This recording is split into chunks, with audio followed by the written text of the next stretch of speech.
Seems like we are heading towards a recession. In this video, I would like to talk about what recession is, how it works, and what we can do in order to protect ourselves or even make money during the recession.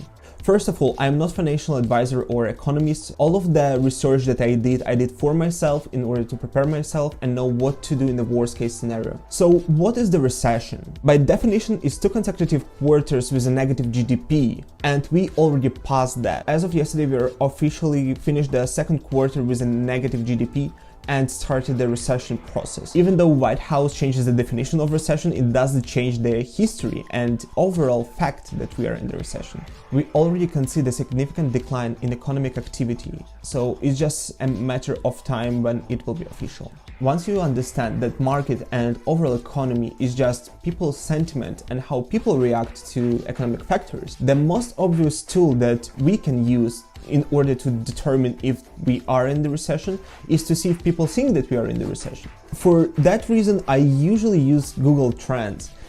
And here, as you can see, it indicates each recession that we entered by just people Googling what recession is. As you can see here, we have a time frame starting in 2004, so when Google started receiving data, and we can see that the first spike was just before the 2008, so in January 2008, and then you can see it followed by a bigger wave when people started realizing that we are in the recession. Then we can see a small spike in September and August 2011, and the next one was our COVID situation here. And to sum it up, you can see that in June 2022, and so there is no data for July yet, but in June 2022 we are already past the top interest in the recession. So people already feel and know that we are coming to the recession, and they are looking on how to prepare to the recession. What does it mean to us, and is the recession a bad thing at all? As you can see here, it's not our first recession and not our last recession. Each recession represents a bear market when people try to save and do not buy extra stuff. So you can see this yellow on the charts, right? And the blue one is the bull market. So after each recession that we had, we started growing really fast. So basically each recession is the correction to the market. When people close their positions, when people try to reaccumulate and restructure their liquidity and prepare for the next big wave.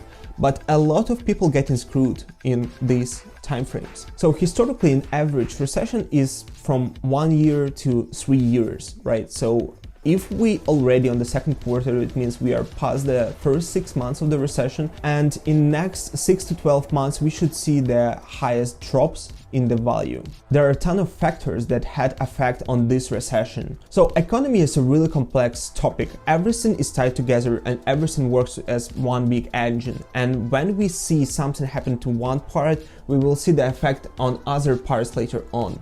We had a lot of factors that would affect this engine in the recent year. Inflation, energy crisis because of Russian aggression, etc.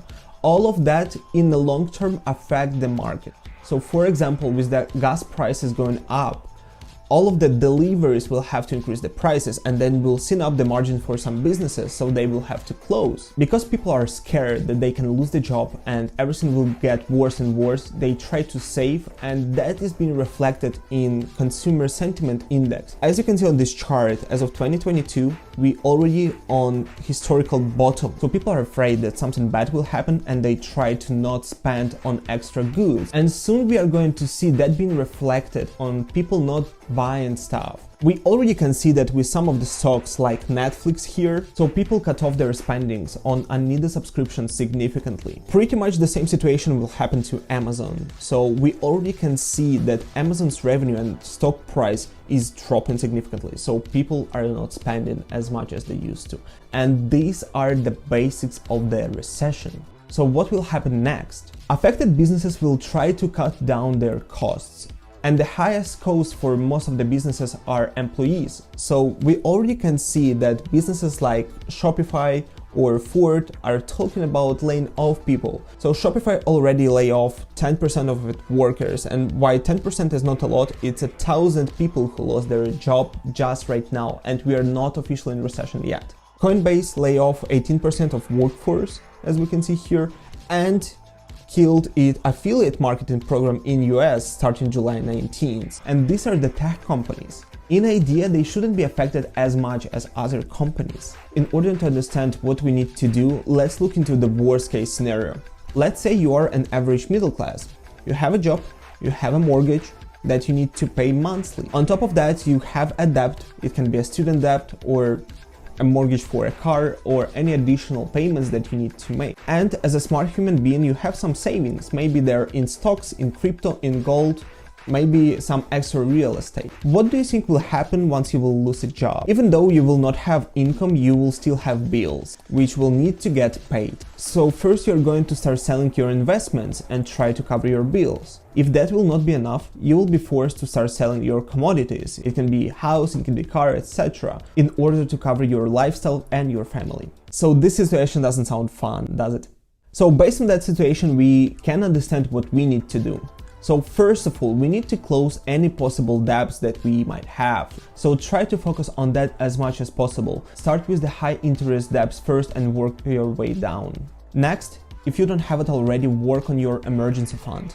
That should cover 3 to 6 months of your lifestyle, so you won't have to sell. Within the recession though, it's better to have up to a year worth of your monthly cost. If you're spending $3,000 per month, it's better to have up to $40,000 in order to feel safe within the recession. While it's better to have this money as a cash or in your bank account, you can use this money to invest. However, they should be pretty liquid. And the third point in your preparation toward the recession would be liquidity.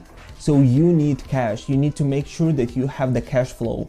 You need to make sure that you will be able to buy stuff when it will be discounted. So while a lot of people will be forced to sell, you need to hold on your investments and buy extra when possible. So save, buy and hold. So these are the 3 things that we need to follow during this recession. By following these rules, even though your investment account will decrease right now and you will see that everything in red when you open your investment app, the most logical things to do for a lot of people will be to sell and try to save whatever you have left.